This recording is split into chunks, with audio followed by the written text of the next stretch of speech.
Ағбындағы Олимп училищесінде физкультура тоғыншыларының күнне шарыдылған пайрамның шылығыды Хакасияның спорттағы шетіглері танықталған.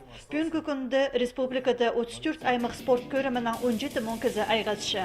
Өн қайғыда спорт базы, грек-рим күрестері, ник атлетиканың стол тенізі. Улық марғыларда медаль отқан олықстарға ақшылық сайықтар база республика пазна стипендиясы көріп барғанар. Күстік спортсменлеріне үзкішіткен тренерлердің тоғызы өдік бөзік балалшы. Россияның саблық тренері Марат Кечеевке Хакасияның физическая культура же саблық тоғынжызы ат берілді. Олықстырны олың айкөреске көніктіріп шебірге 5 жыл айға салды. Аның телекеге саблық өгірінжілері бар. Олың айкөресті Хыстар арасында Андрей Алексеевичтің Карамчаковтың хады тоқыт бар.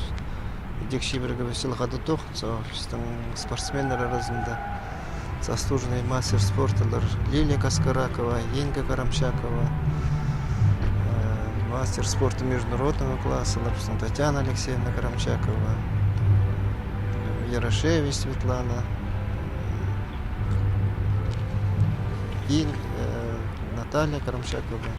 Улуг ізініс першеткан қыстар бүйін депар. Анжелика Федорова 2015 жылда Россия первенствозын отқан. Ол Россияның біріктірілген командасына кірші.